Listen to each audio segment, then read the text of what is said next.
del Honorable Consejo Deliberante, del Honorable Tribunal de Cuentas, secretarios del Ejecutivo Municipal. Vamos a trabajar junto con el doctor López, vamos a compartir oficina del Tribunal de Faltas, autoridades locales de las distintas instituciones que también están presentes aquí. Padre Carlos, amigo, gracias por estar también hoy aquí en Bulnes. Gracias, colegas jueces de paz, Mariela Panzolato, con quien tengo el gusto de trabajar en equipo, subrogando en Coronel Moldes, jueza de Coronel Moldes, Fernando Alcaraz, amigo, gracias por acompañarme también en este día.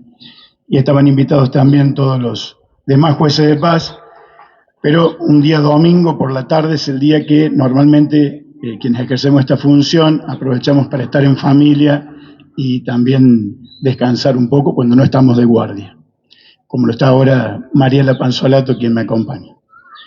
Antes de comentar algo sobre la tarea específica del juzgado y lo importante de este momento, quiero, en este lugar que tiene tanta historia, destinar unos minutos a pensar en todas las personas que nos han precedido y que han hecho grande este pueblo, al cual tanto queremos todos. Y me voy a detener solamente en un aspecto de lo que hoy se va a inaugurar, además del Juzgado de Paz, obviamente, ¿no?, que es el tema del museo, que fue algo que en distintas plataformas de los dos partidos mayoritarios que siempre han estado en la compulsa electoral, ha estado por muchísimos años en la plataforma, en el proyecto, en el deseo, en el anhelo de que Bulnes tuviera su historia y tuviera un lugar donde concentrar todo. Y siempre creo que faltó eso, por lo menos en el tiempo que me tocó estar en la función pública. El gran impedimento, el gran problema, era no tener un espacio físico adecuado para poder concentrar todo el capital patrimonial que hay en el pueblo y que refiere a toda nuestra historia.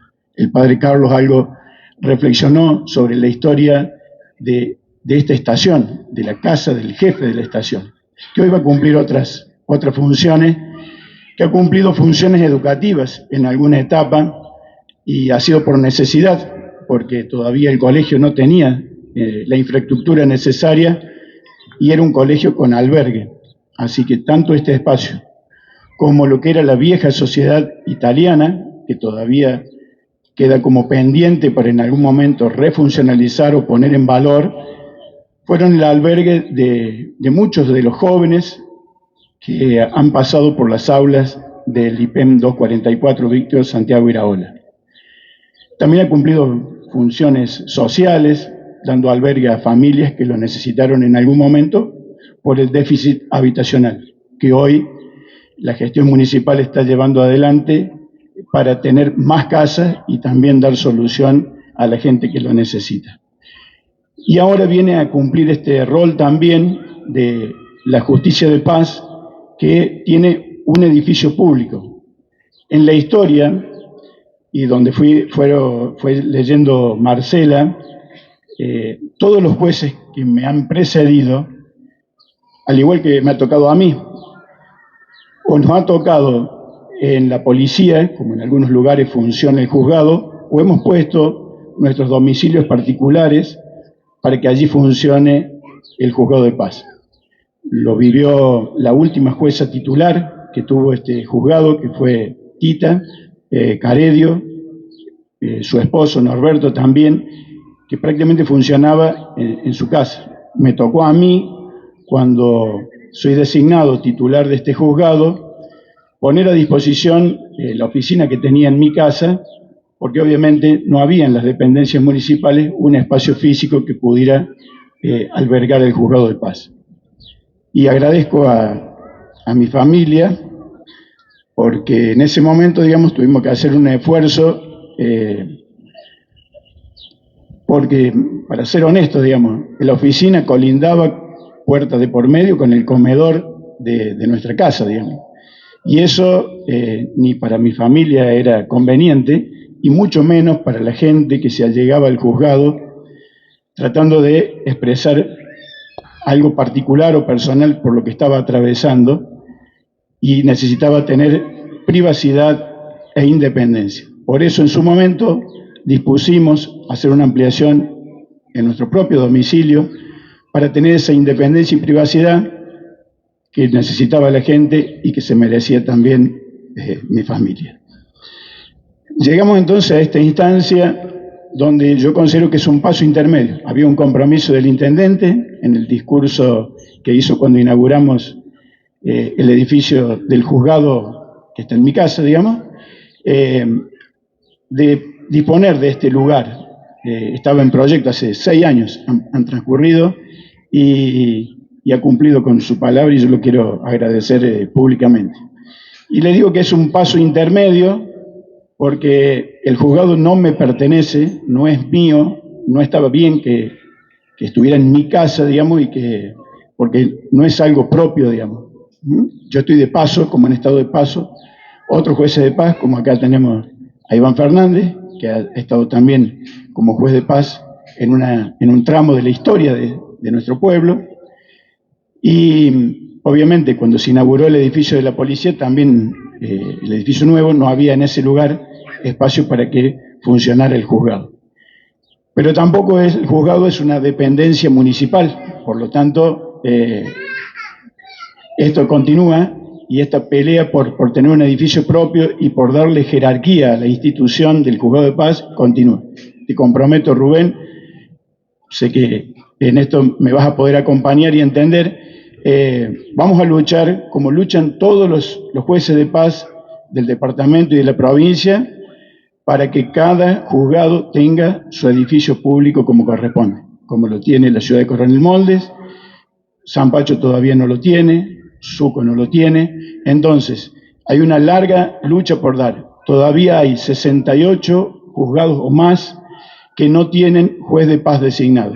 Y es una tarea que para descomprimir la cantidad de trabajo que tiene el Tribunal de Río Cuarto sería muy prudente y muy beneficioso que tuviéramos más facultades y competencias tal vez y mayor equipo de trabajo para poder contener más a la gente en estos lugares, sin tener la necesidad de tener que litigar en los tribunales de Río Cuarto. Pero para eso necesitamos que cada localidad tenga su juez de paz.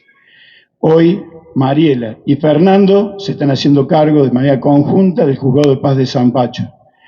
El juez de amigo Eduardo Vigo se está haciendo cargo, además de Baigorria, temporalmente por cuestiones de licencia, de Gijena y Elena, que está vacante. Berrotarán hace mucho tiempo que sigue vacante, digamos. Entonces digo, quiero aprovechar este lugar y este espacio y esta oportunidad, no lo tendría que decir yo, en este momento tendría que estar el inspector de justicia, pero obviamente como no han podido venir, entonces hago un poco el portavoz de ese deseo, de ese anhelo que tenemos todos los jueces de paz, lograr que la institución tenga su reconocimiento público y tenga su edificio propio.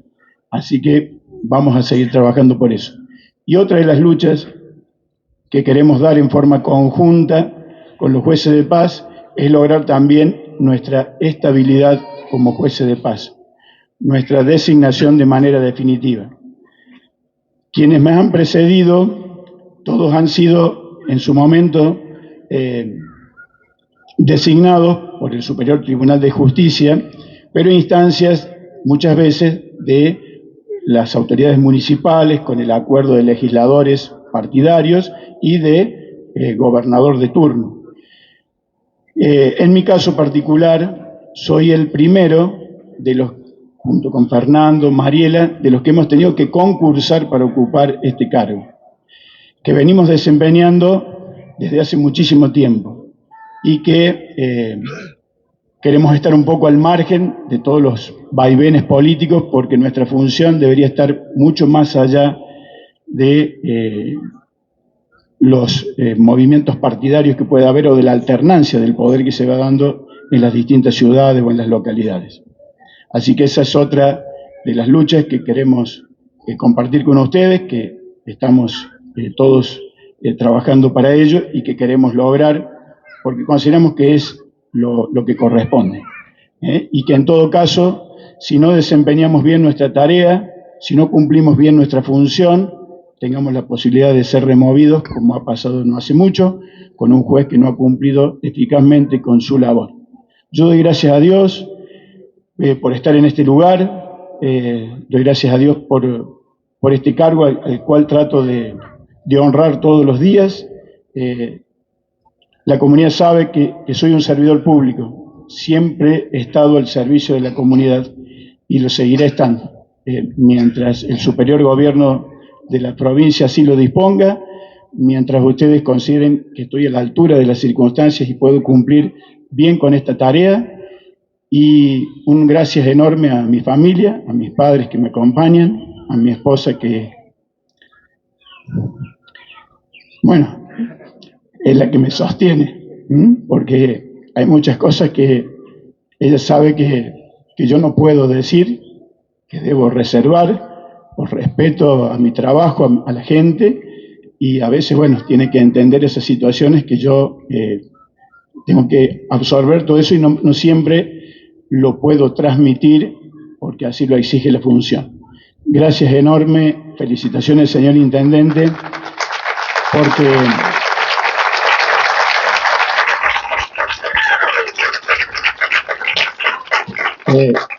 había dicho mi señora, hay dos cosas que me pueden traicionar acá en este momento, los nervios y un poco la emoción. Me quiero despedir con esto. Esto es parte de la historia.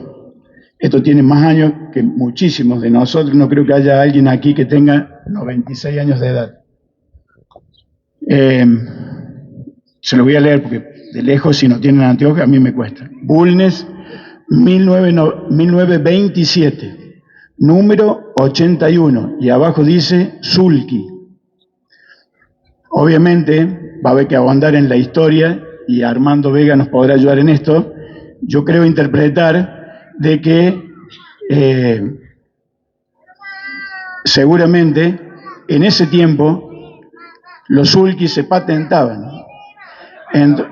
y pagaban impuestos. Bueno, ahora los más chicos, pregúntenle a los padres cómo era un sulki o que le muestren una foto, porque ya no se ven.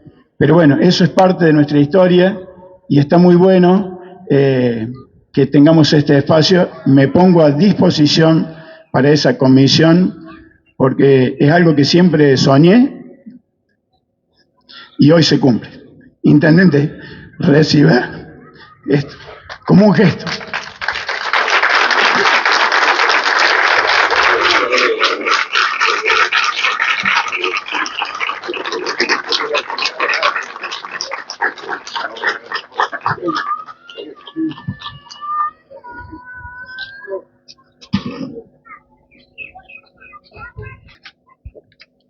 Muy buenas tardes para todos.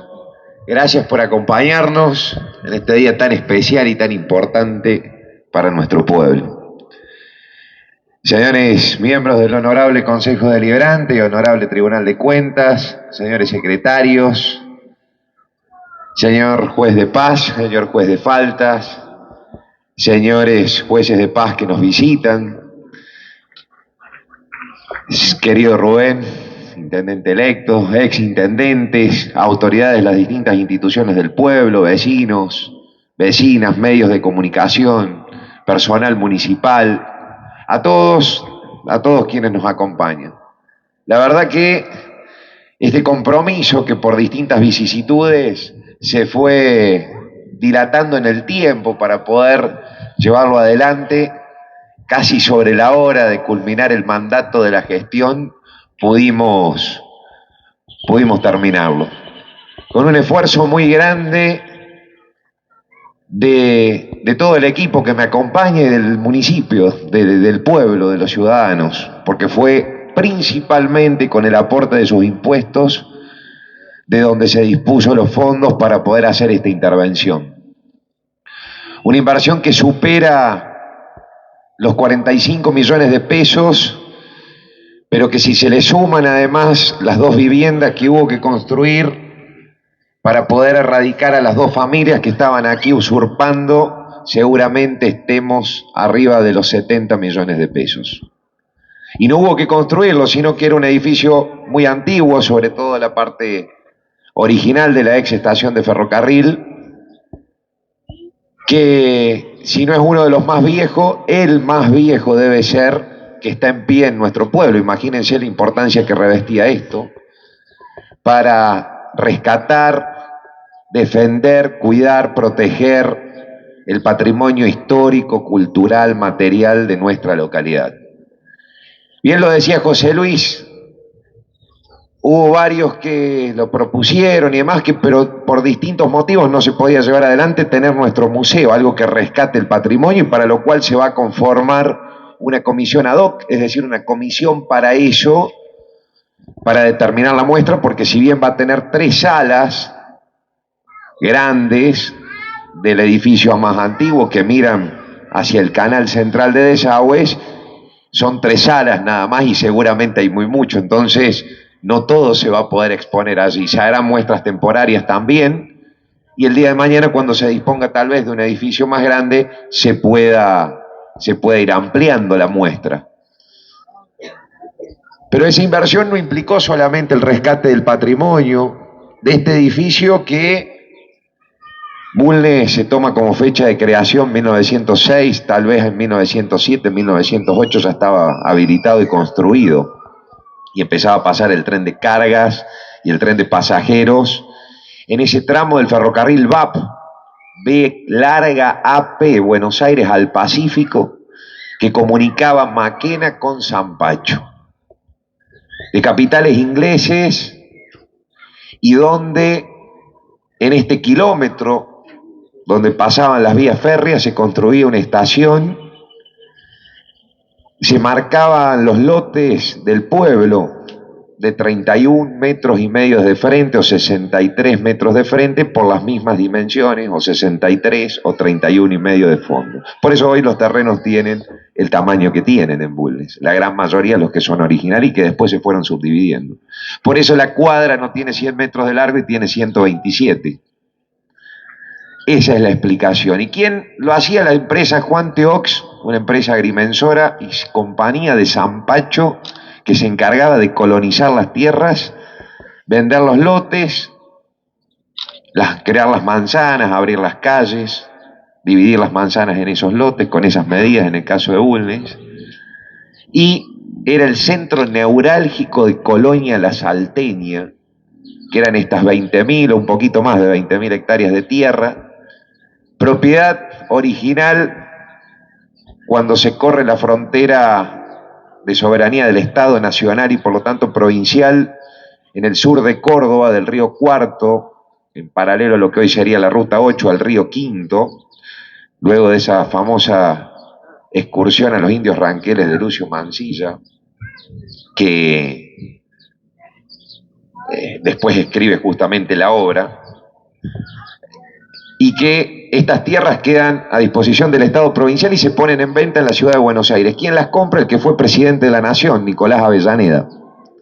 Las va a tener un tiempo y no las compra para explotarlas, hacerlas producir, sino especulando de que iban a subir el precio porque iba a pasar el ferrocarril, las iba a dividir, se iban a sentar primeros inmigrantes como empleados, después como socios, a parceros, a porcentaje, y después como propietario. Entonces iban a aumentar el valor, las iba a tener un tiempo y las vendió. Y las fueron comprando distintas personas, entre ellas Secundino Díaz de Bedoya, que era un salteño y que tenía familia en Salta. Por eso esta colonia se llama La Salteña. Y allí empiezan a llegar los primeros inmigrantes, esas primeras 20 familias que vienen principalmente en su gran mayoría de Italia, y que se van a sentar sobre todo ya con el pueblo diagramado, dividido, el ferrocarril al medio, la estación construida, empieza a pasar el tren de cargas y de pasajeros hacia el oeste del pueblo, hacia el lado donde está el municipio. Y Italia es uno de los últimos estados de la Europa central y del oeste, que se unifica como estado junto con Alemania.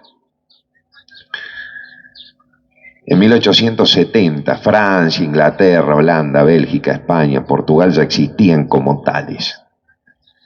Y voy a contar una historia para que alguien por ahí, o todos, y yo soy uno, me lo preguntaba siempre, ¿por qué la Chirinaica, el lado este del pueblo?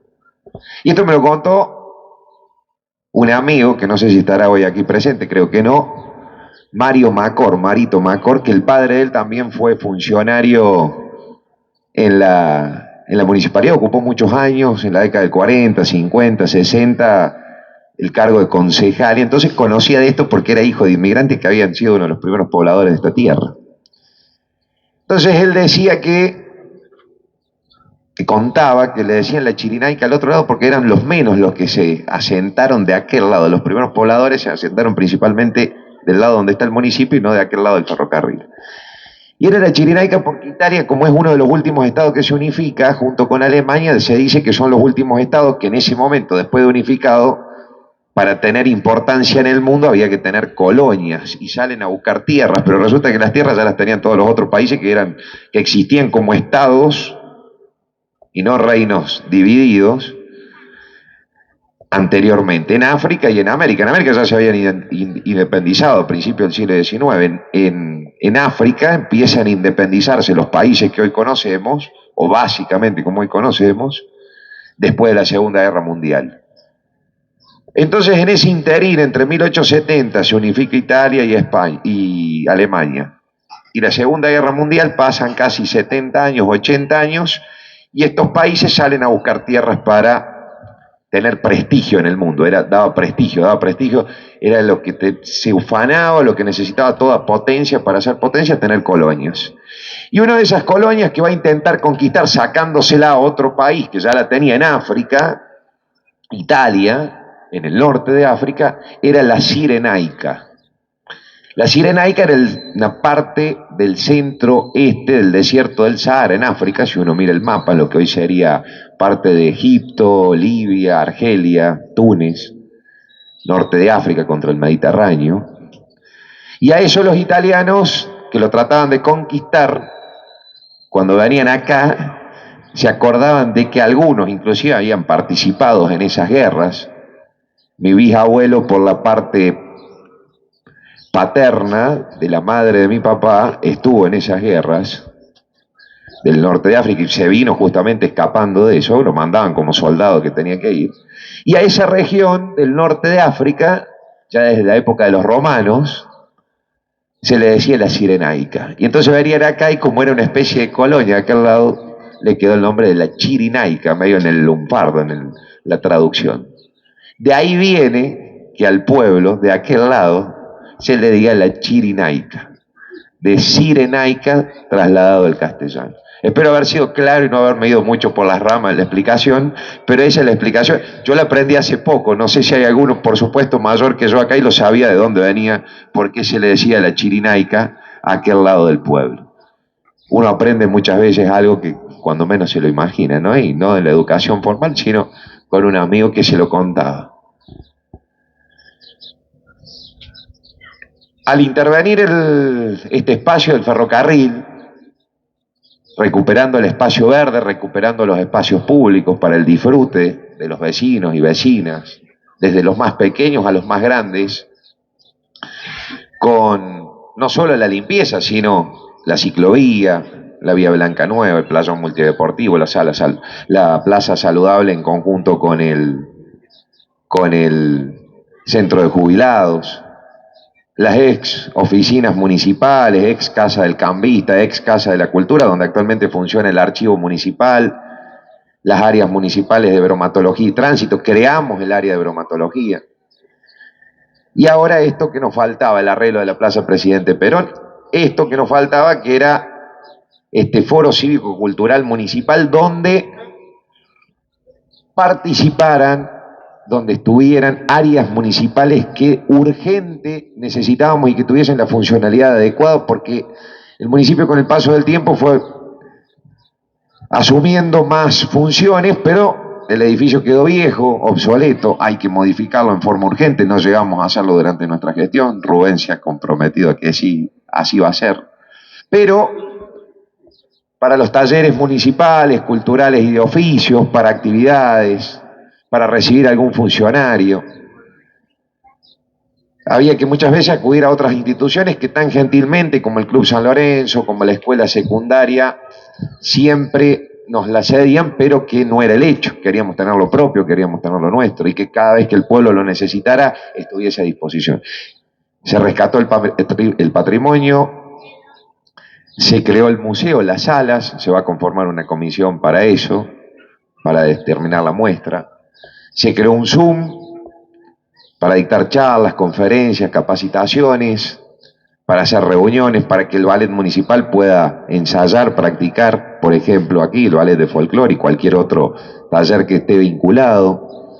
Aulas para talleres culturales y de oficios. Hay una que se equipó con máquinas de coser y computadoras. Las nuevas oficinas del juzgado de faltas y el juzgado de paz. Creamos el juzgado de faltas.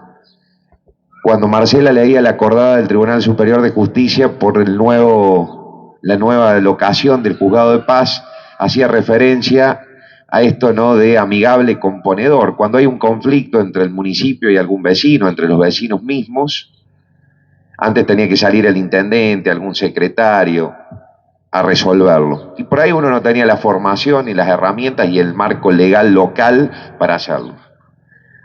Uno de nuestros objetivos como gobierno fue justamente eso. Se creó el Código Municipal de Faltas y se creó el Juzgado Municipal Administrativo de Falta y se designó el juez de falta, que es un abogado, el doctor César López, para resolver esos conflictos. Y créanme que se ha avanzado un montón, porque hoy lo resuelve, o por lo menos encamina la resolución de esos conflictos, alguien que está formado y que tiene un marco legal local sumado a las leyes provinciales y nacionales que lo avalan. Y la creación de la oficina del juzgado de paz, si bien no estamos en el punto ideal con el edificio propio, y es una reivindicación que vamos a continuar a lo largo de los años, con Rubén a la cabeza, es un paso trascendental, porque desde el año 45 que existe la justicia de paz en Bulnes, nunca tuvo oficina propia. O estaba en el destacamento policial, o estaba en el municipio, o estaba en la casa del juez de paz de turno. Y eso obviamente generaba complicaciones, generaba dificultades para el juez, para su familia, para la institución que cedía el espacio y para poder brindar el servicio al vecino que necesitaba del servicio en sí. Y hoy es un paso trascendental. Con recursos propios, con aportes del gobierno provincial, del gobierno nacional. Colocamos estos juegos también, tan pedidos por algunos, adaptados para niños con capacidades, niños y personas en general, con capacidades especiales. Y se aprovechó el espacio. Cuesta muy poco ver cómo, cuando los días acompañan, cuando el clima está lindo, no necesariamente los fines de semana o los feriados, sino cualquier día de semana, cuánta gente se reúne, se junta a tomar mate con la familia, los amigos. Y eso en Bulnes cambió. Sacar ese alambrado en el predio del ferrocarril, que no solo era obsoleto y estéticamente poco agradable, significa un símbolo de unidad. Esa chirinaica, esa colonia de aquel lado, empezó a dejar de estar presente y empezamos a ser uno, a vivir en comunidad, en común unidad, lo decía Carlos. Querido padre, gracias como siempre por estar acompañándonos. Entonces, en ese sentido, esto es un avance fundamental. Queda mucho todavía por intervenir, los galpones del ferrocarril, que hay un debate en el equipo de gestión a qué destino se le va a dar, pero que son para el goce y el disfrute de todos, y por eso debemos cuidarlo y debemos valorarlo, porque ha sido un esfuerzo muy grande. Miren, les voy a contar una anécdota y con esto quiero ya despedirme. Cuando a fines del 2015 asumí por primera vez como intendente, una de las primeras gestiones, y está así guardado en los archivos de la municipalidad, de enero, febrero del 2016, fue una nota solicitando la posibilidad de usar y acomodar, intervenir este edificio al gobierno nacional. Claro, resulta que uno no sabía, era nuevo en eso, entonces nos llevó 3 años la gestión. Primero que estaba en el gobierno nacional, después que estaba, íbamos por ensayo de prueba y error, después que estaba en ADIF. ADIF era la Administración de Infraestructura Ferroviaria, cuando se privatiza el ferrocarril, no. Después estaba en AVE, Agencia de Administración de Bienes del Estado, tampoco. Después en Ferrocarril San Martín, tampoco. Finalmente dimos con la empresa ferroviaria que tiene la concesión de este tramo, que es Belgrano Cargas y Logística Sociedad Anónima, donde se logró la gestión de un permiso de uso precario por 3 años con renovación automática. Estamos transcurriendo el segundo periodo de 3 años en estos momentos. Se vence el año que viene, hay que renovarlo. Esto dependió de los ingleses primero, cuando se crea, cuando los ferrocarriles son nacionalizados, pasan a mano del Estado Nacional. Funciona el tren de pasajeros y de carga hasta fines de la década del 70, el de pasajeros. Continuó el de cargas en forma cada vez más intermitente hasta principios de la década del 2000, cuando dejó de funcionar, de pasar el tren. Cuando a principios de la década del 90 se crea la escuela secundaria, funciona el albergue, el internado de mujeres, en la casa original, hasta que se construye el edificio nuevo, cuando estaba Iván, Pedro de intendente, y después se fue ampliando porque fue creciendo la matrícula, por eso estos 2 edificios que son poco parecidos al edificio original. Hasta que se hizo el edificio nuevo y esto quedó deshabitado. Lo usurparon 2 familias, hubo que llegar a acuerdos judiciales con una para poder sacarlas, y pudimos intervenir nosotros directamente para poder hacer esto que hoy estamos llevando adelante. Conseguir los permisos, los fondos y hacer los trabajos. En el medio de la pandemia, 2 años prácticamente parados, no se pudo hacer mucho, pero acá está. Espero que lo disfruten, que lo cuidemos, porque esto es de todos. Cada vez que alguien lo necesite, lo va a poder usar. Va a haber una coordinación para la administración, el manejo de todo esto, además de las oficinas que van a funcionar independientemente de lo que es el municipio, como el Juzgado de Paltas y el Juzgado de Paz, sobre todo. Que no se superpongan.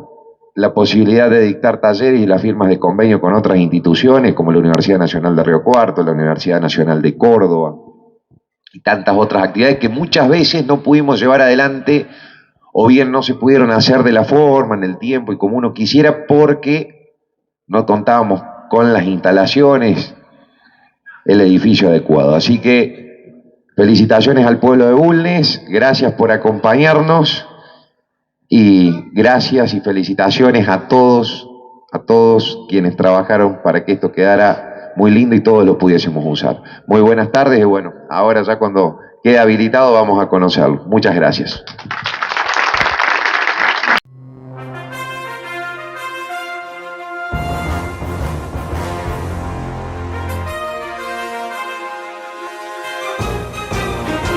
Canal 99 de Moldes Cable Color. La señal con alto contenido local y regional. Una producción de Radio Ciudad FM 100.3, Crear Medios y Contenido.